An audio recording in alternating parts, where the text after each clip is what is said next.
ఈ యొక్క దినంలో మనము యెహోషువ గ్రంథమును గురించి చివరి ఘటానికి వచ్చి ఉన్నాం. యెహోషువ గ్రంథము చివరికి వచ్చి ఉన్నాము. అంటే మనము యెహోషువ గ్రంథంలో వీళ్ళు మొత్తం వారి యొక్క 7 గోత్రాల వారికి ఎక్కడ భూభాగాన్ని పంచి ఉన్నారో మీకు తెలుసా? ఒకసారి జ్ఞాపకం చేసుకుందాం. 2.5 గోత్రాల వారికి యోర్దాను అవతల భూభాగాన్ని ఇచ్చి ఉన్నారు. ఆ గోత్రాల పేర్లు చెప్పండి. యోర్దాను అవతల 2.5 గోత్రాల వారికి ఇచ్చిన వారు గోత్రాల పేర్లు గుర్తున్నాయా? నేను నిన్నే ఒక వాక్యం చెప్పాను. మనసులోనే ఉన్నాయా? మనసులో ఉంటే చెరిగిపోతాయి. మనసులో ఉంటే అప్పటికే గుర్తుంటాయి, వెంటనే చెరిగిపోతాయి నిద్రపోగానే. అవి హృదయంలోనికి వెళ్ళాయి అనుకోండి, నిరంతరం కూడా ఉంటాయి. కాబట్టి చాలా వరకు మనము ఆలోచించే ఆలోచనలు మనసు వరకే పరిమితం, హృదయం వరకు వెళ్ళవు. కాబట్టి ఎంత ప్రసంగికులు ఎంత చెప్పినా అది హృదయంలోనికి వెళ్ళే విధానంలో చెప్పగలిగితే ధన్యులం. ఎందుకంటే మనసు వరకే పరిమితం చేసే వాక్యాలని మనం చెప్పగలిగామంటే అది మనసు వరకే. ఇప్పుడు చెప్తాను అనుకోండి, వెంటనే ఒక పావు గంట అరగంట దాకా మన మనసులో అది ఉంటుంది. ఒక గంట ఉంటుంది. గంట తర్వాత మిమ్మల్ని అడిగినా మీ దగ్గర కనబడదు. ఎందుకు కనబడదు అంటే మనసులో ఉన్నవి ఆటోమేటిక్గా అరేంజ్ అయిపోతాయి. ఓకేనా? ఎప్పుడైతే మనసులో ఉన్నది హృదయంలోనికి భద్రపరుచుకున్నామో, వన్స్ హృదయంలోకి వెళ్ళిందంటే కంపల్సరీగా 10 దినాల తర్వాత అడిగినా లేకపోతే 100 దినాల తర్వాత అడిగినా హృదయంలో ఉన్నది ఆటోమేటిక్గా నోటి ద్వారా మనం పంపించగలం. అందుకే మీకు ఇంకొక విషయాన్ని నేను చెప్పాలనుకుంటున్నా. ఏ విషయం అంటే, మన యొక్క హృదయంలోనికి ప్రతి విషయాన్ని పంపడానికి ఇన్పుట్ డివైజెస్ ఏంటి? ఇన్పుట్ డివైజెస్ అంటే తెలుసా? ఇన్పుట్ డివైజెస్ అంటే ప్రతి విషయాన్ని కూడా హృదయంలోనికి పంపడానికి ప్రధానంగా దేవుడు హృదయంలోనికి పంపడానికి ఈ శరీరంలో కొన్ని భాగాలని ఉపయోగించుకున్నాడు. ఇన్పుట్ డివైజెస్ అంటే మన కళ్ళు చూస్తాయి, చూసిన విషయాలన్నీ కూడా మనసు ఆలోచిస్తుంది. మనసు ఆలోచించిన విషయాలన్నీ కూడా ఏం చేస్తుంది? వెళ్తాయి, వెళ్ళకపోతే వెళ్ళవు.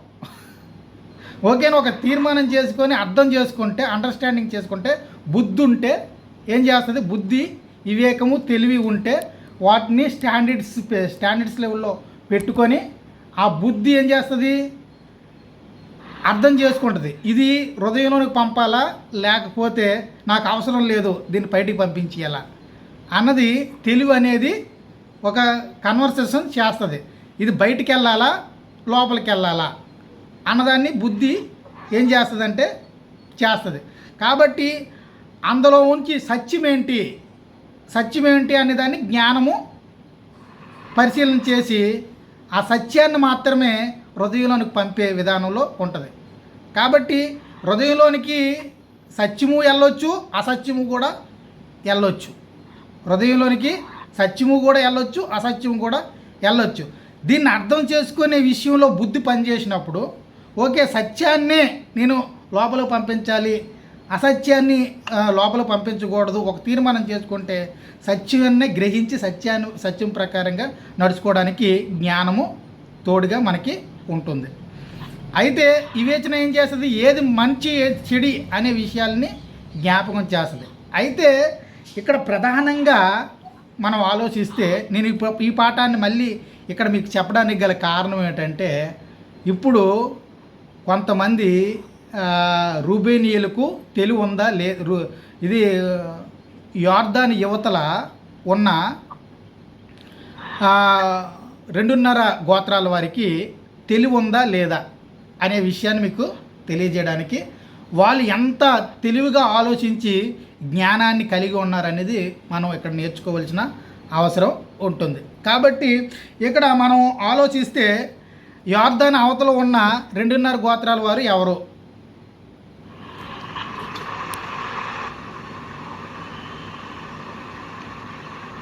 యొర్దాను అవతల 2.5 గోత్రాల వారికి మోషే పంచిపెట్టిన గోత్రాలు ఎవరు? మోషే ద్వారా పంచిపెట్టబడిన స్వాస్థ్యము 2.5 గోత్రాలకు పంచిపెట్టారు. వారి ఆ గోత్రాలు ఎవరు? మోషే పంచిపెట్టిన గోత్రాలు.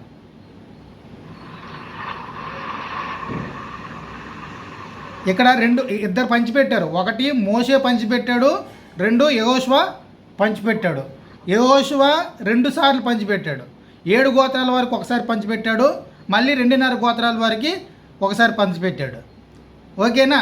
ఇప్పుడు నేను అడిగేదంటే యొర్దాను అవతల పంచిపెట్టిన గోత్రాల పేర్లు.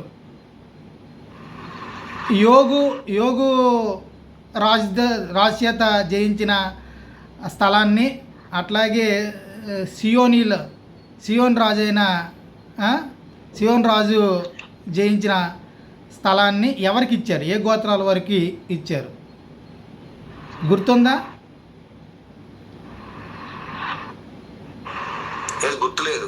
సంఖ్యాకాండ 32వ అధ్యాయంలో ఎవరు అడిగారు? మాకు ఈ స్థలం మాకు కావాలి, మా యొక్క పశువులు మందలు ఎక్కువగా ఉన్నాయి, మా యొక్క జనాభా ఎక్కువగా ఉంది, కాబట్టి మాకు ఈ స్థలాన్ని ఇవ్వండి అనేసి ఎవరు అడిగారు?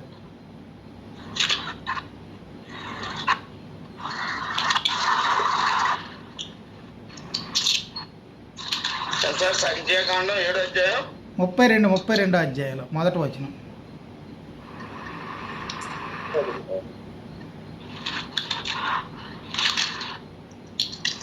రాంబాబు అన్న రాలేదు కదా. అడుగుట ఎవరు అడిగారు? విస్తారం మందలు కనుక యాజారు ప్రదేశం గిలాదు ప్రదేశమునకు మందలకు తగిన స్థలమని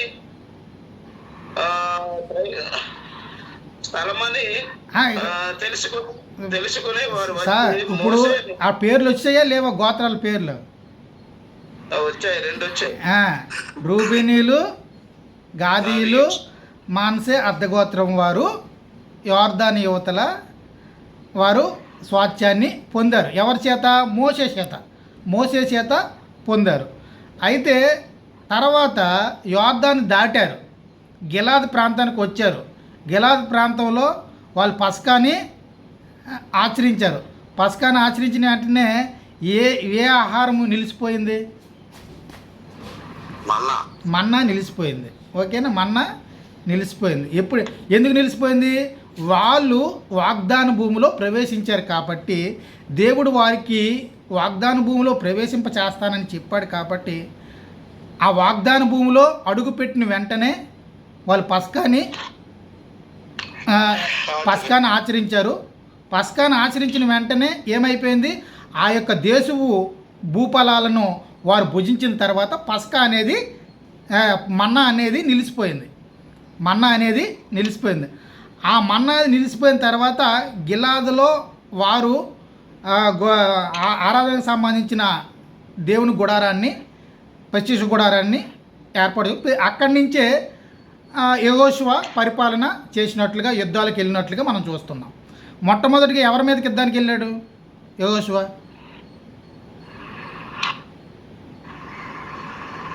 యొర్దాను నది దాటిన తర్వాత, ఓకేనా, వాగ్దాన భూమిలో ప్రవేశించిన తర్వాత మొట్టమొదటిగా ఎవరితో యుద్ధానికి వెళ్ళాడు?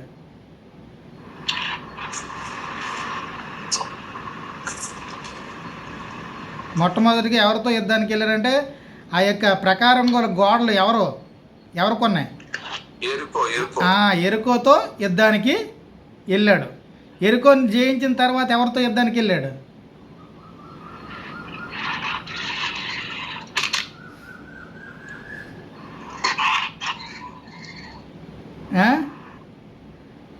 ఎరుకో జయించిన తర్వాత ఎవరితో యుద్ధానికి వెళ్ళాడు? ఆ వాళ్ళతో యుద్ధానికి వెళ్ళేటప్పుడు ఇశ్రాయేలు ప్రజలు ఓడిపోయారు. ఎవరితో యుద్ధానికి వెళ్ళినప్పుడు ఓడిపోయారు?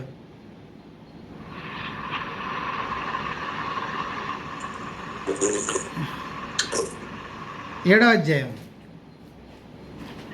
ఒక ఒక చిన్న ఒక పేరు కనబడుతుంది చూడండి. ఏడో అధ్యాయం ఆరు కానీ 7 కానీ ఏడో అధ్యాయంలో సంఖ్యాకాండమా? యేహోషువ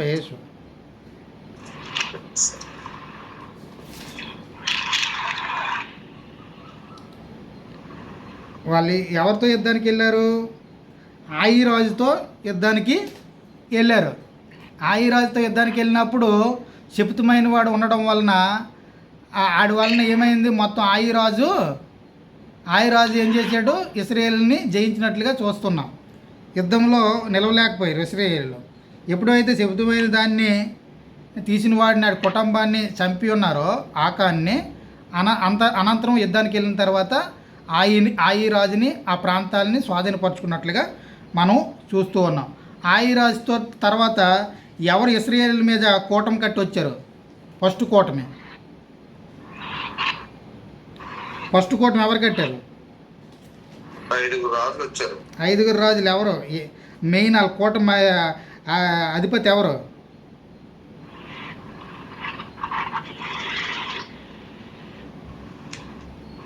ఆ కూటానికి అధిపతి ఎవరు?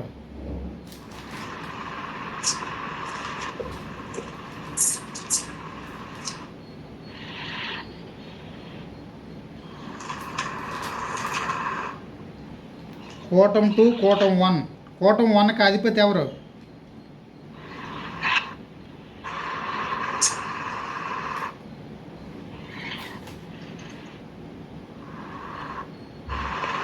యెరూషలేము రాజు. ఓకేనా? ఆ కూటానికి అధిపతి ఎవరు? యెరూషలేము రాజు పేరు ఏమైనా ఉందా? మనకు చూద్దామా. యెరూషలేము రాజు పేరు 1వ అధ్యాయం చూడండి. 10వ అధ్యాయం 1వ వచనంలో యెహోషువ హాయిని పట్టుకొనిన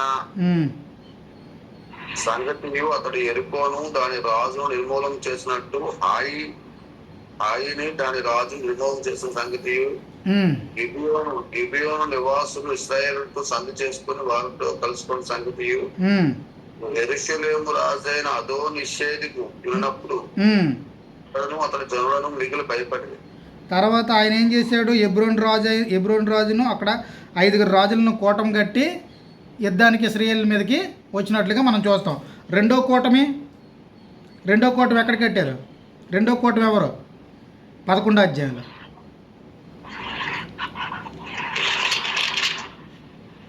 మొదటి కూటమి హెబ్రోన్ రాజు, యెరూషలేం రాజు ఆ కూటానికి అధిపతి. ఓకేనా? మళ్ళీ రెండో కోట 11వ అధ్యాయంలో 9 మంది రాజులను కూటమి కట్టి ఆ కూటానికి అధిపతి ఎవరు?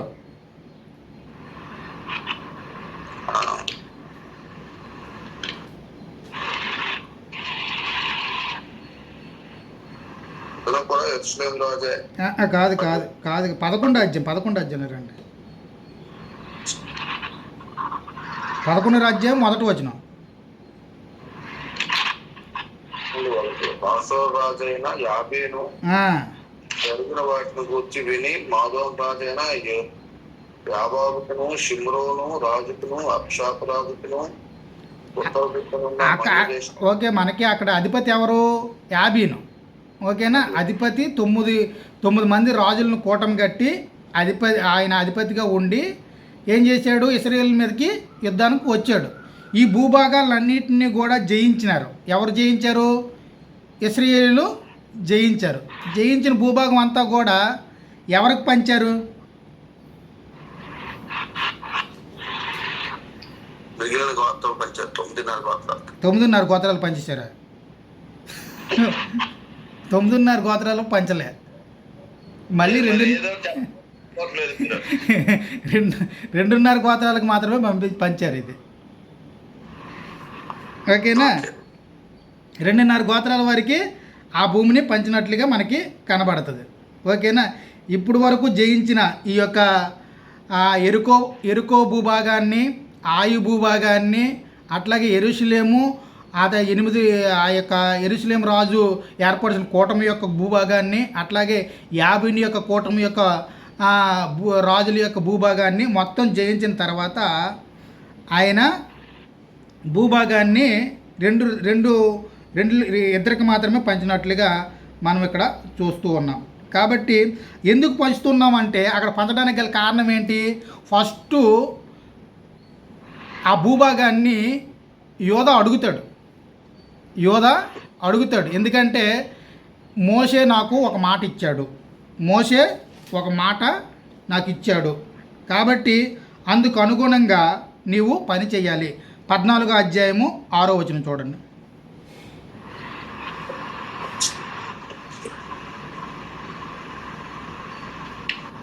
యోధా వంశస్థులు గిల్గాలులో యెహోషువ యొద్దకు రాగా కెనెజీయుడకు యెఫున్నె కుమారుడైన కాలేబు అతనితో ఇలాగు మనవి చేశాడు. కాదేషు బర్నేయలో దైవజనుడైన మోషేతో యెహోవా నన్ను గూర్చియు నిన్ను గూర్చియు చెప్పిన మాట నేను వెరుగుదు. దేశమును వేగు చూచుటకు యెహోవా సేవకుడైన మోషే కాదేషు బర్నేయలో నన్ను పంపినప్పుడు నేను 40 ఏండ్ల వాడను. ఎవరికి నేను భయపడక నేను చూచినట్టే అతనికి వర్తమానం తెచ్చాను. నాతో కూడా బయలుదేరి వచ్చిన నా సహోదరుని జనుల హృదయం. ఓకే, ఇక్కడ పాఠం ఏంటంటే నాకు మోషే యోర్దాను అవతల ఒక వాగ్దానం చేశారు. ఏం వాగ్దానము? మన ఇద్దరిమి కూడా న్యాయంగా మనం 12 మందిమి కానాను దేశాన్ని ఏగి చూడడానికి వెళ్ళాం. 10 మంది దుష్ట సమాచారాన్ని తీసుకుని వచ్చారు. మన ఇద్దరం కలిసి మనం న్యాయమైన సమాచారాన్ని, ఆ కానాను దేశం యొక్క పరిస్థితులన్నింటినీ కూడా సహోదరులను కానాను దేశానికి వెళ్ళేటట్లుగా ప్రోత్సహించే విధానంలో సమాచారాన్ని ఇవ్వడం జరిగింది. ఆ సందర్భంలో మోషే నాతో ఒక వాగ్దానం చేశాడు. దేవుడే నాకు వాగ్దానం చేశాడు. కాబట్టి ఆ వాగ్దానం ఏంటి? 9వ వచనం చదవండి. 9.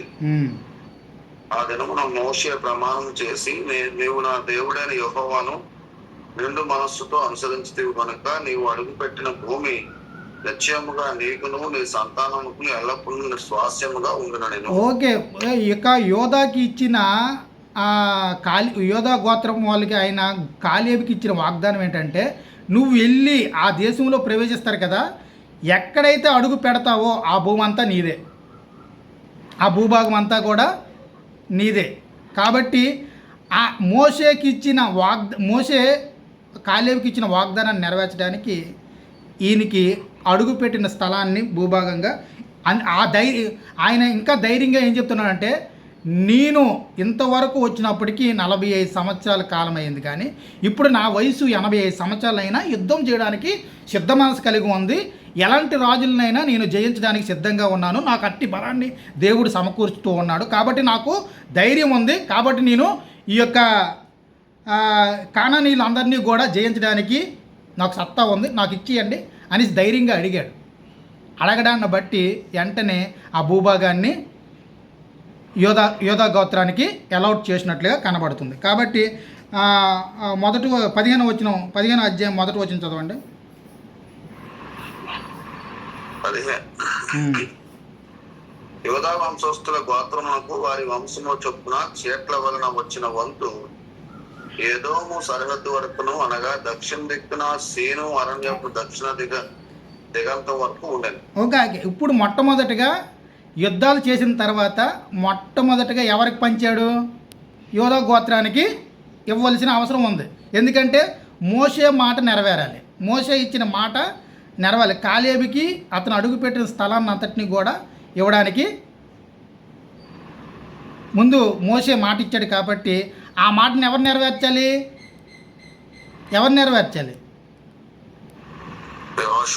యెహోషువ నెరవేర్చాలి. కాబట్టి ఆ విషయాన్ని యెహోషువ గుర్తు చేసింది ఎవరు?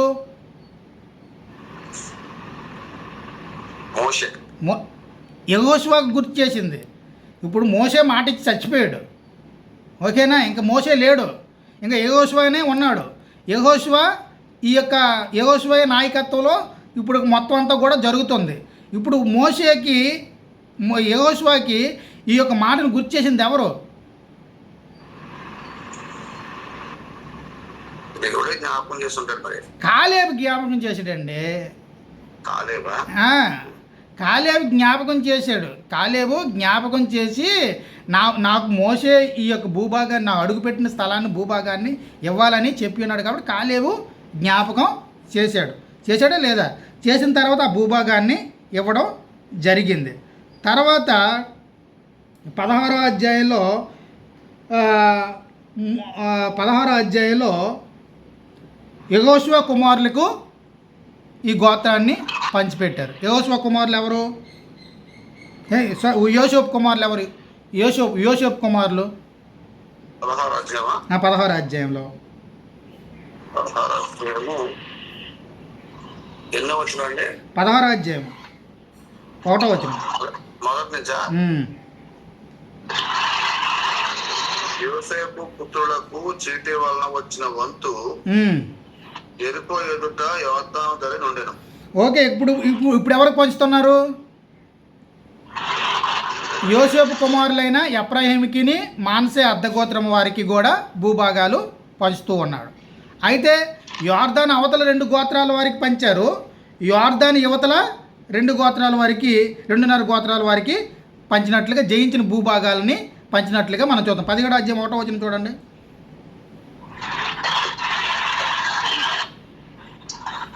17 మనస్సే యోసేపు పెద్ద కుమారుడు గనుక అతని గోత్రమునకు అనగా మనస్సే పెద్ద కుమారుడును గిలాదు దేశాధిపతినైన మాకీరునకు చేట్ల వలన వంతు వచ్చాను. ఓకే, ఇప్పుడు ఈ యొక్క ఎరుకో పట్టణ భూస్థలాలని, అట్లాగే ఆయి పట్టణం యొక్క భూభాగాన్ని, మొదటి కూటమి యొక్క భూభాగాన్ని, రెండో కూటమి యొక్క భూభాగాన్ని ఇశ్రాయేలు జయించిన తర్వాత ఎవరికి పంచారు?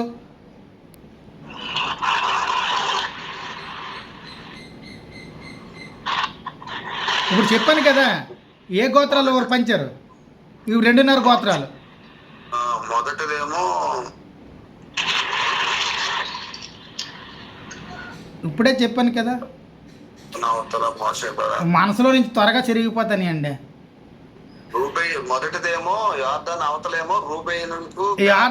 యోర్దాను అవతల నేను అడగలేదు, అయిపోయింది, దాన్ని క్లోజ్ అయిపోయింది. యువతలు జయించిన భూభాగాలని ఎవరికి పంచారు? ఇప్పుడు అంటే యోధా వారికి పంచారు, ఎఫ్రాయిములు పంచారు, తర్వాత మాన్సే అర్ధగోత్రం వారికి పంచారు. ఓకేనా? మొత్తం ఎన్ని గోత్రాలు అయిపోయాయి? క్లోజ్ అయిపోయింది. యోర్దాను అవతల 2.5 గోత్రాలు, యోర్దాను యువతల 2.5 గోత్రాలు క్లోజ్ అయిపోయి. ఎన్ని గోత్రాలు? 5 గోత్రాలు క్లోజ్ అయిపోయినాయా లేవా? ఇప్పుడు 18వ అధ్యాయానికి రండి. అయితే ఇప్పుడు ప్రత్యేక గుడారాన్ని షిలోహుకి తీసుకొని వచ్చారు. అంతే, యుద్ధాలన్నీ కూడా ఆగిపోయినాయి. షిలోహులో సమాధానంతో ఉన్నారు. కాబట్టి యుద్ధం చేసే పరిస్థితులు ఏమి కూడా కనబడట్లేదు. ఏ రాజుతోటి కూడా శాంతంతో ఉన్నట్లుగా కనబడుతుంది. 18వ అధ్యాయం 1వ వచనం రండి.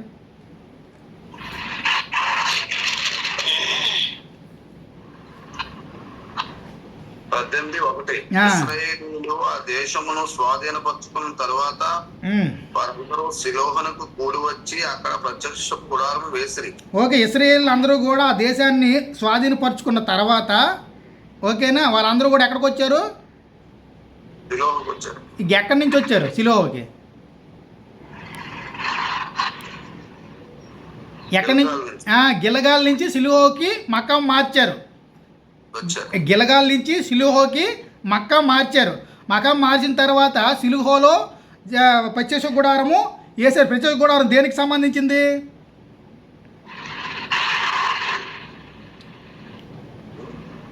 ఆరాధనకు సంబంధించింది కదా.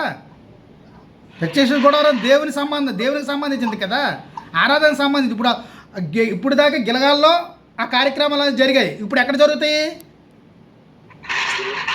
షిలోహులో. అంటే మొత్తం ఆ యొక్క ప్రాంతాన్ని అంతటినీ కూడా, శత్రువులందరినీ కూడా జయించిన తర్వాత ఆయన షిలోహులో గుడారాన్ని ఏర్పాటు చేసుకున్నారు. కాబట్టి శిలోహులో గుడారం ఏర్పాటు చేసుకున్న తర్వాత అందరికీ భూభాగాన్ని దేవుడు పంచాడా యెహోషువ? ఇంకా ఎవరైనా మిగిలిపోయారు ఇప్పుడు? ఇంకా 7 గోత్రాలు ఉన్నాయి. ఇంకా ఇప్పుడు వరకు 5 గోత్రాల వరకే పూర్తి స్వాస్థ్యము వచ్చింది. ఇంకా ఈ శిలోహులకు వచ్చిన తర్వాత ఇంకా 7 గోత్రాల వరకు భూభాగాన్ని స్వాస్థ్యంగా భూభాగాన్ని జయించి ఆ యొక్క ప్రజలందరినీ కూడా ఎల్లగొట్టి, యుద్ధాలు చేసే రాజులు లేరు కానీ ప్రజలు మాత్రం ఉన్నారు కాబట్టి ప్రజలందరినీ కూడా ఎల్లగొట్టవలసిన అవసరం ఉందా లేదా? వాళ్ళు ఎల్లగొట్టి ఆ భూభాగాలని స్వాధీనపరచుకోవలసిన అవకాశం ఉంది. ఎవరి దగ్గర బాగా సౌండ్ వచ్చేది చూడండి.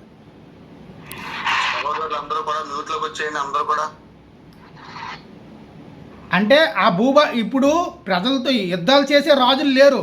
యుద్ధాలు చేయడానికి ఎవడో రాజు ముందుకు రావట్లేదు. ఎందుకంటే ఇశ్రాయేలులను చూసేటప్పటికి వాళ్ళకి భయకంపనలు పుడుతున్నాయి, వాళ్ళకి భయం పుడుతుంది, ఎవరు యుద్ధం చేయడానికి సాహసించలేకపోతున్నారు. కాబట్టి ఇశ్రాయేలీలు ఏం చేయాలి? ఆ ప్రజలని ఎల్లగొట్టాలి. ఇంకా ఎంతమంది ప్రజలను ఎల్లగొట్టాలి? మన 7 గోత్రాల వారికి, ఇంకా మిగిలిన 7 గోత్రాల వారికి అవసరమైన భూభాగాలని ఏర్పాటు చేయాలి. అప్పుడు అక్కడి నుంచి యెహోషువ ఏం చేస్తాడంటే, మీరు ఇంకా 7 గోత్రాల వారికి భూభాగాన్ని పంచి ఇవ్వాల్సిన అవసరం ఉంది కాబట్టి మీరు మీ యొక్క గోత్రమునికి 3 చొప్పున 7 వంతులకు కావలసిన సర్వే చేసుకొని రండి అనేసి వాళ్ళని పంపిస్తున్నప్పుడు వారందరూ కూడా సర్వే చేసుకొని వస్తున్నట్లుగా మనం చూస్తాం. 10వ వచనం చూడండి, 18వ అధ్యాయం 10వ వచనం. వారి కొరకు యెహోషువ షిలోహులో యెహోవా సన్నిధిని వంతు చీట్లు వేసి వారి వంతుల చొప్పున ఇశ్రాయేలులకు దేశమును పంచిపెట్టారు. ఓకే, దేశమును పంచిపెట్టారు. పంచిపెట్టిన దేశంలో ప్రజలందరినీ ఎల్లగొట్టవలసిన బాధ్యత తేలదే కదా. కానీ ఈ ప్రాంతం నీది, ఈ ప్రాంతం నీది, ఈ ప్రాంతం నీది అని చెప్పేశాడు యెహోషువ. ఇప్పుడు ఆ ప్రాంతం యొక్క ప్రజలందరినీ కూడా ఆయా గోత్రాలకి ఇచ్చిన ప్రధానులు, ఆ యొక్క న్యాయాధిపతులు వారు మనసు కలిగి ఏం చేయాలి? ఆ దేశాన్ని అంతటినీ కూడా స్వాధీనపరచుకోవలసిన అవసరము ఉంది. కాబట్టి ఇప్పుడు 19వ అధ్యాయంలో ఇక మొత్తం సీట్లన్నీ కూడా వీళ్ళందరూ కూడా పనిచేసుకుంటారు. పూర్తిగా పనిచేసుకున్న తర్వాత 20వ అధ్యాయానికి వచ్చినప్పుడు పురాలను గురించి మాట్లాడతారు. తర్వాత మనకి ఈ ఇశ్రాయేలులో ఏ గోత్రానికి స్వాస్థ్యం ఉండదు? ఇశ్రాయేలు లేవి గోత్రానికి స్వాస్థ్యం ఉండదు. అయితే స్వాస్థ్యం లేకపోతే వాళ్ళు ఉండడానికి ఇల్లులు, వాళ్ళ పశువులకి మందలకి స్థలాలు, వాళ్ళ గొర్రెలకి స్థలాలు ఉండాలంటే స్థలం ఉండాలి కదా. ఇలా ఆకాశం మీద ఏమైనా పెట్టుకోరు కదా. ఇశ్రాయేలుకి దేవుడే స్వాస్థ్యము. ఇశ్రాయేలుకి దేవునికి ఇచ్చిన వామాలే, లేవీలకి దేవుడే స్వాస్థ్యము. లేవీలకు ఇశ్రాయేలు ఇచ్చి వామములే స్వాస్థ్యము. అయితే ఇశ్రాయేలు ఉండాలంటే భూమి మీద ఉంటారా, ఆకాశం మీద ఉంటారా? భూమి మీదే ఉంటారు. ఓకే, నా గోత్రానికి సంబంధించిన భూభాగాన్ని వీళ్ళు 12 మందికి పంచేసుకున్నారు కదా. ఇంక వీళ్ళకి ఎక్కడి నుంచి వస్తుంది? వీళ్ళకి కూడా ఉండడానికి ఇల్లులకి అట్లాగే కొంత భూభాగం అవసరం కదా. అయితే దేవుడు ఎట్లా ప్రణాళిక చేశాడు ఆలోచించండి. ఎవరైతే తీసుకున్నారో వాళ్ళందరూ కూడా లేవి గోత్రం. ఎవరైతే స్వాస్థ్యాన్ని పొందుకున్నారో వారందరూ కూడా ఏం చేయాలి? వారు పొందుకున్న దానిలో నుంచి కొంత భాగాన్ని ఇలా కేటాయించాలి. వారు 12 గోత్రాలకే పంచిపెట్టాడు దేవుడైతే. కానీ లేవీలు జీవించాలి కాబట్టి, వారికి గృహాలు ఉండాలి కాబట్టి, ఆ గృహాలకు సంబంధించి ఎవరైతే 12 గోత్రాల్లో వారు పొందిన భూభాగాన్ని బట్టి తక్కువ పొందితే తక్కువ, ఎక్కువ పొందితే ఎక్కువ, ఎట్లా అయితే అట్లా. ఇప్పుడు కానుకలు ఎలాగివ్వాలి మనము? మనకి తక్కువ వస్తే తక్కువ, ఎక్కువ వస్తే ఎక్కువ. ఓకేనా? ఎంత మనకి వస్తే అందులో మనము కానుకలని దేవునికి ఇవ్వాలి. ఇప్పుడు స్వాస్థ్యంగా ఏ గోత్రానికి ఎంత వచ్చిందో అందులో వారు సరిగా ఆలోచించి అంత ఇవ్వడానికి వాళ్ళు ముందుకు రావాలా రావద్దా? అయితే ఎన్ని గోత్రాలు? వీరందరూ కలిపి లేవీలకి 48 పురాలను ఇచ్చారు. అందులో అంటే యోర్దాను యువతల వారు, యోర్దాను అవతల వారు కలిపి మొత్తం అందరూ కలిపి 48 పురాలను ఇచ్చారు. అందులో 6 పురాలు సెక్యూరిటీ సిస్టమ్. 6 పురాలు సెక్యూరిటీ సిస్టమ్ అంటే ఆశ్రయపురాలు. పొరపాటున తప్పు చేసే వారిని అందరినీ కూడా రక్షించడానికి పురాలను ఏర్పాటు చేశాడు. కాబట్టి యోర్దాను అవతల 3 పురాలను, ఆశ్రయపురాలను, యోర్దాను యువతల 3 ఆశ్రయపురం. పురము అంటే ఒక పట్టణం. పురము అంటే ఏంటి? ఒక పట్టణం. మన విజయనగరం పట్టణం ఎలాగ ఉందో, విశాఖపట్నం పట్టణం ఎలాగ ఉందో, పురం అంటే ఒక పట్టణం. అందుకే మీరు జ్ఞాపకం చేసుకోండి. అంటే వీళ్ళకి 48 పట్టణాలని అలాట్ చేసినట్లుగా మనం చూస్తాం. ఆ 48లో 6 ఆశ్రయపురాలుగా అలాట్ చేసినట్లుగా మనం చూస్తాం. ఆ గోత్రాల చొప్పున 21వ అధ్యాయంలో వాళ్ళ లేవీలకు ఇచ్చిన స్వాస్థ్యాన్ని ఏం చేశారంటే వాళ్ళు వంశాల ప్రకారంగా పంచుకున్నారు. 21:2 చూడండి. 21:2 మేము నివసించుటకు పొలములను మా పశువులకు పొలములను ఇవ్వవలెనని యెహోవా మోషే ద్వారా ఆజ్ఞాపించిన అనగా ఇశ్రాయేలీయులు యెహోవా మాట చొప్పున తమ స్వాస్థ్యములలో ఈ పట్టణములను వాటి పొలములను లేవీయులకు ఇచ్చిరి. లేవీయులు ఏం చేశారు? వారి యొక్క వంశాల ప్రకారంగా పంచుకున్నారు. ఓకేనా? లేవీలకు ఇచ్చింది లేవీలు ఎలా పంచుకోవాలి? వాళ్ళ గోత్రానికి ఇచ్చారు 48 పురాలను. ఆ 48 పురాలను ఎలా పంచుకోవాలి? వంశాల వేజిగా పంచుకోవాలి. ఏ వంశానికి ఎంత వచ్చింది అనేది 21వ అధ్యాయం అంతా కూడా చెప్పబడుతుంది. కాబట్టి 41వ వచనం నుంచి 43, 44 వచనాలు చదవండి. 21, 41, 44. ఇశ్రాయేలీయుల స్వాస్థ్యంలో వాటి పల్లెలు గాక లేవీయుల పట్టణములనియు 48. ఆ పట్టణములన్నిటికీ పొలములు ఉండెను. ఆ పట్టణములనియు అట్లే ఉండెను. యెహోవా ప్రమాణం చేసి వారి పితరులకు ఇచ్చేదనని చెప్పిన దేశమంతయు ఆయన ఇశ్రాయేలులకు అప్పగించెను. వారు దాన్ని స్వాధీనపరుచుకొని దానిలో నివసించిరి. వారికి విశ్రాంతి కలుగు చేసినా కలగజేయలేదా? యెహోవా వారి పితరులతో ప్రమాణం చేసిన వాటి ప్రకారము అన్ని దిక్కులు యందు వారికి విశ్రాంతి కలుగు చేశాను. యెహోవా వారి శత్రువులందరినీ వారి చేతికి అప్పగించెను. యెహోవా వారి వారిలో ఒక్కడును ఇశ్రాయేలు ఎదుట నిలవలేకపోయిరి. యెహోవా ఇశ్రాయేలుకు సెలవిచ్చిన మాటలన్నిటిలో ఏదియూ తప్పి ఉండలేదు, అంతయు నెరవేరును. కాబట్టి ఇశ్రాయేలుకి 12 గోత్రాలకి కానాను దేశం యొక్క భూభాగాన్ని తన పితరులైన అబ్రహాము, ఇస్సాకు, యాకోబులకు వాగ్దానం చేసినట్లుగా మోషే ఐగుప్తు నుంచి ఎందుకు తీసుకొని వచ్చి ఉన్నాడో ఆ యొక్క ఉద్దేశానికి అనుగుణంగా సమస్త కార్యములు దేవుడు ఈ దినానికి చేశాడా లేదా? సంతృప్తిగా ఆ దేశాన్ని వారి యొక్క స్వాధీనంలోకి ఇచ్చాడా లేదా? ఇచ్చిన తర్వాత ఇప్పుడు 22వ అధ్యాయంలో యెహోషువ రూబేనీయులను, గాదీయులను, మాన్షే అర్థగోత్వాన్ని పిలిచి వారితో ఇట్లా ఆయనను ఏమని 2వ వచనం చదవండి. అభినందనలు తెలియజేస్తున్నారు. అభినందనలు అంటే ఇంతవరకు మీ యొక్క సహోదరులందరికీ కూడా స్వాస్థ్యం పొందుకునే అంతవరకు మీరు సహకరించిన విధానాన్ని బట్టి రూబెనీయులు, గాదీయులు, మాన్షే అర్థగోత్రం వారందరికీ కూడా ఆ స్వాస్థ్యం పొందే అంతవరకు కూడా సహకరించినందుకు వారికి ఏం చెప్తున్నారో ధన్యవాదాలు చెప్తున్నారు. చదవండి అది 22:2. యెహోవా సేవకుడైన మోషే మీకు ఆజ్ఞాపించినంతయు మీరు చేసి ఉన్నారు. అవును. మరియు నేను మీకు ఆజ్ఞాపించిన వాటన్నిటి విషయంలో నా మాట విని ఉన్నారు. అవును. బహుదినముల నుండి నేటి వరకు మీరు మీ సహోదరుని విడువక మీ దేవుడైన యెహోవా ఆజ్ఞను అనుసరించి నడిచి ఉన్నారు. అవును.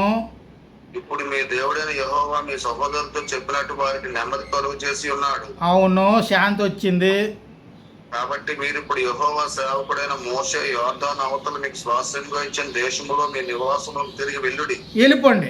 ఓకేనా? ఇప్పుడు ఆ మొత్తం అంతా కూడా మీ వీళ్ళకి ఎందుకు 20 సంఖ్యాకాండం 32 అధ్యాయులు ఏం చేశారు? వీళ్ళు సహోదరులు కానాను దేశానికి వెళ్లకుండా మాకు ఈ భూభాగం ఇచ్చియండి అంటే మోషే కోప్పడిపోయాడు. మీరు సహోదరులందరికీ కూడా భూభాగము పూర్తిగా రాకుండా మీరు నెమ్మది కలిగి ఉండడానికి ఎందుకు ప్రయత్నం చేస్తున్నారు?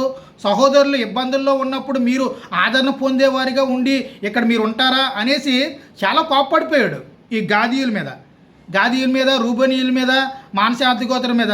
మీరు అలాగా ఉండడం తగదు, మీరు తప్పుడు మార్గాన్ని ఎంచుకుంటున్నారు. కాబట్టి మీరు కానాను దేశానికి ప్రవేశించి ఆ దేశాన్ని అంతటినీ కూడా స్వాధీనపరిచి కానానీలందరికీ పంచిపెట్టిన తర్వాతే మీరు స్వాస్థ్యం పొందాలి, అంతవరకు మీకు అవకాశం లేదు అని చెప్పినప్పుడు వెంటనే వీళ్ళు మనసు మార్చుకొని మేము కూడా మా యొక్క పిల్లలకు, మా యొక్క మందలకు, మా యొక్క ఆడవాళ్ళకు, స్త్రీలకు ఈ భూభాగంలో వాళ్ళని ఉంచండి, మేము యుద్ధ సైన్యమై మేము మా యొక్క సహోదరులు ముందుగా నడిచి ఆ యోర్దాను అవతల కానాన్ దేశంలో ప్రవేశించి ఆ దేశాన్ని అంతటినీ కూడా స్వాధీనపరచుకొని వారికి అందరికీ నెమ్మది కలిగిన తర్వాతే మేము మళ్ళీ తిరిగి వస్తామని ఈ నిబంధన చేసుకున్నారు. తెలిసేది సంఖ్యాకాండం 32వ అధ్యాయంలో గాదీయులతో మోసే ఈ రూబెనీయులు, గాదీయులు, మానసార్థ గోత్రాలతో నిబంధన చేసుకున్నాడు. మీరు ఆ దేశానికి వెళ్ళి ఆ దేశంలో ఉన్న మీరు తక్కిన 9.5 గోత్రాల వరకు స్వాస్థ్యము అందించిన తర్వాత మాత్రమే మీరు రావాలి అన్నప్పటికీ ఇప్పుడు 22వ అధ్యాయంలో యెహోషువ అది సాధించారని చెప్తున్నారా, సాధించలేదని చెప్తున్నాడా? సాధించారు. ఇప్పుడు ఎవరు సహకరించారు? ఈ 2.5 గోత్రాల వారు సహకరించారా? అయితే ఇప్పుడు మీ భూభాగానికి మీరు తిరిగి వెళ్ళిపోండి. ఇప్పుడు మన యొక్క సహోదరుల 9.5 గోత్రాల వారు సంతోషంగా జీవించేటట్లుగా వారికి భూభాగాల్ని పంచిపెట్టి ఉన్నాము. వారికి కావలసిన విధానంలో వారు ఆ యొక్క ప్రజలను అందరినీ కూడా ఎల్లగొడతారు. ఇప్పుడు దేవుడు మనకి ఈ యొక్క భూభాగంలో కానాను దేశంలో స్వాస్థ్యంగా ఇచ్చి శాంతిని నెలకొల్పాడు. కాబట్టి మీరు ఇప్పుడు వెళ్ళిపోండి, తక్కిన విషయాలన్నీ కూడా మేము చూసుకుంటాం అని చెప్పారా చెప్పలేదా? ఇప్పుడు 5-6 వచనాలు చదవండి.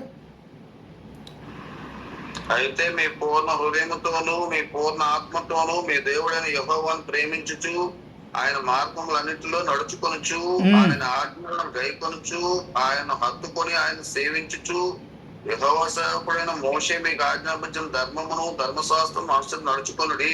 ఓకే, మీరు ఎక్కడి నుంచి వెళ్ళిపోతున్నారు కదా, మీరు అక్కడికి వెళ్ళిన తర్వాత యోర్దాను అవతలకి మళ్ళీ మీ భూభాగాలకి వెళ్ళిపోయిన తర్వాత యెహోవా చెప్పిన ధర్మశాస్త్రాన్ని మీరు నిరంతరము కూడా పాటించి దాని ప్రకారంగా నడుచుకోవాలని వాళ్ళకి ఆజ్ఞ జారీ చేసిన తర్వాత 6వ వచనంలో అతడు ఇలాగ చెప్పిన తర్వాత వారిని దీవించి వెళ్ళనంపగా వారు వారి నివాసాలకు వెళ్ళిపోయారు. ఓకేనా? ఇశ్రాయేలు భూభాగం అంతా కూడా స్వాచ్ఛంగా వచ్చింది. మళ్ళీ రూబనీయులు, గాదీయులు, మానసార్థ గోత్రం వారు శాంతి సమాధానాలతో వారి యొక్క యోర్దాను అవతలకి వారి యొక్క భూభాగానికి వెళ్ళిపోయారు.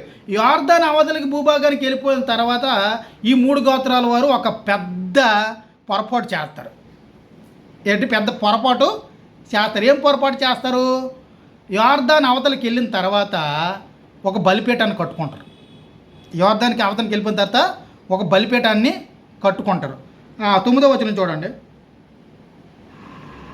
22:9. కాబట్టి రూబేయులను, గాదీయులను, మనస్సే అర్థగోత్రపు యెహోవా మోషే ద్వారా సెలవిచ్చిన మాట చొప్పున తాము స్వాధీనపరుచుకున్న స్వాస్థ్య భూమి అయిన గిలాదులోకి వెళ్ళుటకు కనాను దేశం అందరి షిలోహులోనున్న ఇశ్రాయేలు వద్దనుండి బయలుదేరింది. యోర్దాను ప్రదేశములకు వచ్చినప్పుడు రూబేనీయులు, గాదీయులు, మనస్సే అర్థగోత్రపు అక్కడ యోర్దాను దగ్గర ఒక బలిపీఠంను కట్టిరి. అది చూపునకు గొప్ప బలిపీఠం. బలిపీఠం ఎందుకు కడతారండి? బలిపీఠం ఎందుకు కడతారు? బలులు అర్పించడానికి, దేవుడిని ఆ ప్రాంతంలో ఆరాధించడానికి. ఓకేనా? అప్పుడు ఆ బలిపీఠం కట్టినప్పటికీ తక్కిన 9.5 గోత్రాల వారికి కోపం వచ్చేద్ది. ఈ విషయం తెలవగానే తక్కిన 9.5 గోత్రాలకి కోపం వచ్చేద్ది. వాళ్ళు ఏం చేస్తారంటే అక్కడ గాదీయులు ఇక్కడి నుంచి వెళ్ళిపోయిన తర్వాత దేవునికి వ్యతిరేకంగా బలిపీఠం కట్టుకొని అక్కడ ఆరాధన చేస్తున్నారు. కాబట్టి అది న్యాయమైనది కాదు. ఒకే దగ్గర ఆరాధన చేయాలి. మనకు దేవుడు ఒకే విషయం చెప్పాడు. ఎక్కడైతే ప్రత్యక్ష గుడారం ఉంటుందో అక్కడ బలిపీఠం ఉన్న దగ్గరే ఆరాధన చేయాలి. వీళ్ళు సెపరేట్గా అక్కడ బలిపీఠం కట్టుకున్నారు. కాబట్టి వాళ్ళు దేవునికి కోపం పుట్టించారు. కాబట్టి వారందరినీ కూడా నాశనం చేద్దాం రండి అని ఒక తీర్మానానికి వస్తారు. చూడండి 13వ వచనం. ఇశ్రాయేలీయులు గిలాదులో ఉన్న రూబేనీయుల యొద్దకును గాదీయుల యొద్దకును మనస్సే అర్థగోత్రపు వారి యొద్దకును యాజకుడకు ఎలియాజరు కుమారుడైన ఫినెహాసును పంపిరి. ఎందుకు పంపారు? ఇశ్రాయేలీయులు ఆ మాట విన్నప్పుడు సమాజమంతా వారితో యుద్ధం చేయటకు షిలోహులో కూడారు. ఇదేంటి? సహోదరులతో యుద్ధానికి వెళ్ళారట. ఎందుకు వెళ్ళారు సహోదరులతో యుద్ధానికి? వాళ్ళు తప్పు చేస్తున్నారు. దేవుని మార్గాన్ని, దేవుడు మనకిచ్చిన విధి విధానాలని కట్టుబడి నడుచుకోవడం లేదు. కాబట్టి మనము వారిని బతకనీయకూడదు. దేవుని యొక్క ధర్మశాస్త్రానికి వ్యతిరేకంగా ఉన్నవారిని బతకనీయకూడదు. కాబట్టి వారందరినీ కూడా సర్వనాశం చేద్దాం. వాళ్ళు మన సహోదరులే, అయితే దేవునికి వ్యతిరేకంగా పనిచేస్తే వారు మనకు శత్రువులు అని చెప్పాడు. మన దేవునికి వ్యతిరేకంగా పనిచేస్తే వారు శత్రువులు అని తీర్మానం చేసుకొని యుద్ధానికి బయలుదేరినట్లుగా మనం చూస్తాం. అప్పుడు ఈ యొక్క గాదీలు మానసే వారు 16వ వచనంలో ఏం చెప్తున్నారో చూడండి. యెహోవా సర్వ సమాజపు వారు చెప్తుంది ఏమనగా, నేడు బలిపీఠమును పట్టుకొని నేడే యెహోవాను అనుసరించడం మాని ఇశ్రాయేలు దేవుని మీద మీరు ఎలా తిరుగుబాటు చేయుచున్నారు? ఏమంటారు వీళ్ళు? ఇశ్రాయేలు దేవుని మీద తిరుగుబాటు చేస్తున్నారేటి? ఇప్పుడు మీరు దేవుడు మీకు మంచిగా స్వాస్థ్యాన్ని ఇచ్చిన తర్వాత, మీకు మంచి భూభాగాన్ని ఇచ్చిన తర్వాత, మీరు ఇప్పుడు దేవుడి మీద తిరుగుబాటు చేయడానికి ఇక్కడ మీరు వేరేగా బలిపీఠం కట్టుకోవడం ఏంటి?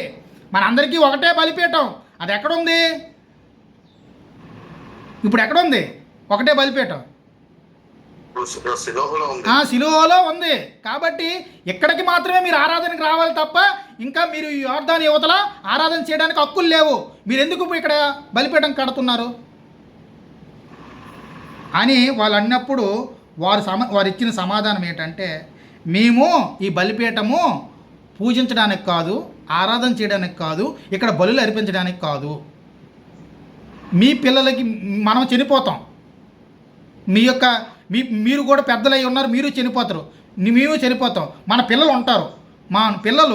మన ఇద్దరికీ కూడా సమాధానం కోసము మనం ఇద్దరము ఈ యోర్దాను యువతలు ఉన్నవారు, యోర్దాను అవతలు ఉన్నవారు, ఇశ్రాయేలీయులు ఒకటే అని తెలుసుకోవడానికి ఇది ఒక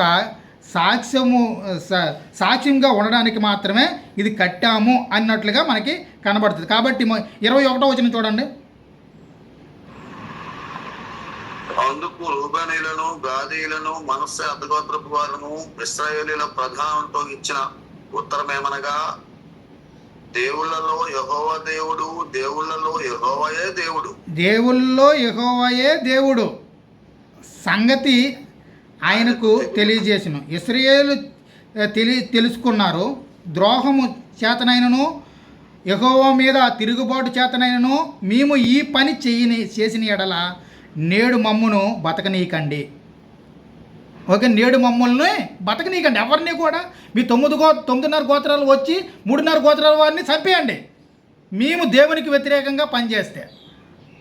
కానీ మమ్మల్ని బతకనీయకండి. 23వ వచనంలో, యెహోవాను అనుసరింపక తొలగిపోయి దహన బలినైనను నైవేద్యమైనను దాని మీద అర్పించుటకే కానీ సమాధాన బలులను దాని మీద అర్పించుటకే కానీ మేము ఈ బలిపీఠమును కట్టిన యెడల యెహోవా తానే విమర్శ చేయనుగాక ఏరొక్క ఏతువు చేతనే ఈ బలిపీఠమును కట్టితిమి. ఏరొక్క ఉద్దేశం చేతనే ఈ బలిపీఠమును కట్టితిమి. రూబేనీయుల అప్పుడు ఏమంటున్నారు? 24 చదవండి. ఏమనగా, రాబో కాలమున మీ సంతానపు వారు మా సంతానపు వారితో ఇశ్రాయేలు దేవుని యెహోవాతో మీకేమి సంబంధము?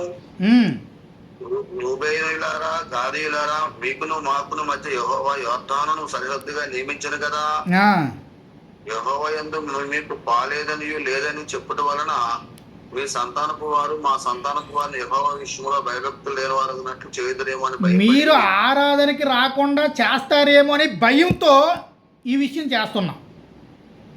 మీరు మీ దేవుడు వేరు మా దేవుడు వేరు అనేసి మీరే వేరుపరిచేస్తారేమో అనే భయంతో మేము ఈ పని చేస్తున్నాం. కాబట్టి ఇది ఒక సాక్ష్యముగా ఉండడానికి మాత్రమే మేము చేస్తున్నాం అనేసి చెప్తున్నట్లుగా మనం 27వ వచనం చూడండి. మన దహన బలుల విషయములోను సమాధాన బలుల విషయములోను మనము యెహోవా సన్నిధిని ఆయన సేవ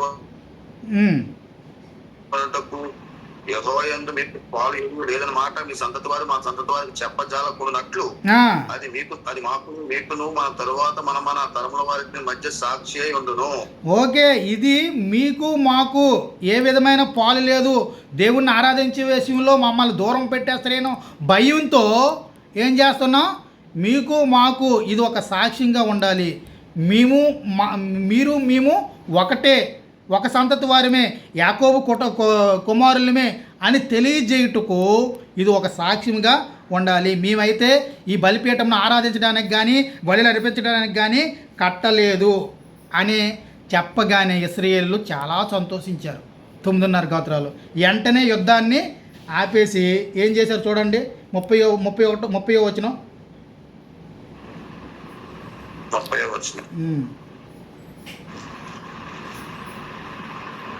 ఫినెహాసును యాజకుడును సమాజ ప్రధానులను అనగా అతనితో ఉండిన ఇశ్రాయేలు ప్రధానులను రూబేనులను గాదీయులను మనస్సీయులను చెప్పిన మాటలను విని సంతోషించిరి. ఓకే, ఇప్పుడు సంతోషించారా లేదా? ఫస్ట్ యుద్ధానికి వెళ్ళారు. ఎప్పుడైతే ఆ సమాధానకరమైన వాతావరణాన్ని వారు ఇరువురు కలిసి మాట్లాడుకున్నారో వెంటనే ఏమైంది, అక్కడ సమాధానం ఏర్పడింది. మాట్లాడుకోకపోతే సమాధానం ఉండదు, మాట్లాడుకుంటేనే అక్కడ సమాధానం ఉంటుంది. పరిష్కారానికి మార్గం ఏంటి? ఇద్దరూ కలిసి కూర్చొని మాట్లాడుకుంటేనే సమాధానం. కాబట్టి ఎవరు ఎటువారు అటు పక్క ఉండి ఎవరు ఉద్దేశాల ప్రకారంగా వాళ్ళు యుద్ధాలు చేసేస్తానంతే సమాధానము అక్కడ కుదరదు. కాబట్టి ఇద్దరిలో విరోధ భావాలు పెరిగిపోతాయి. కాబట్టి వారిద్దరూ కూడా ఒక కొలిక్కొచ్చి సమాధానాన్ని ఏర్పాటు చేసుకోవడానికి, ఆ సమస్యకు పరిష్కారాన్ని వాళ్ళు కనుగొన్నప్పుడు ఇద్దరూ కూడా ఏకీపించే మనస్తత్వం అక్కడ ఏర్పడింది. కాబట్టి వాళ్ళు ఎంతో సంతోషించినట్లుగా మనం చూస్తాం. 32వ వచనం 33 చదవండి. 32, 33, 34.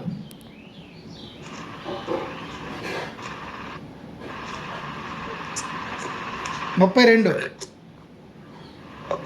టైం అయిపోయింది. క్లోజ్.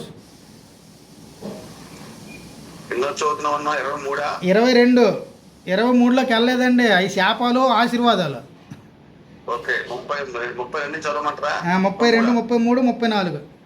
యాజకుడైన ఎలియాజరు కుమారుడకు ఫినెహాసును ప్రధానులను గిలాదులోని రూబేనుల యొద్ద నుండి గాదీయుల యొద్ద నుండి ఇశ్రాయేలుల యొద్దకు తిరిగి వచ్చి జనులకు మాట తెలియచెప్పగా ఇశ్రాయేలులు విని సంతోషించిరి. అప్పుడు సంతోషించారు. ఓకే, అప్పుడు ఇశ్రాయేలీయులు దేవుని స్తుతించి రూబేనీయులను గాదీయులను నివసించి దేశమును పాడు చేయుటకు వారి మీద యుద్ధము చేయుట మానిరి. రూబేనీయులు గాదీయులు యెహోవా దేవుడందుకు ఇది మన మధ్యన సాక్షి యోగునని దానికి యథా అని పేరు పెట్టిరి.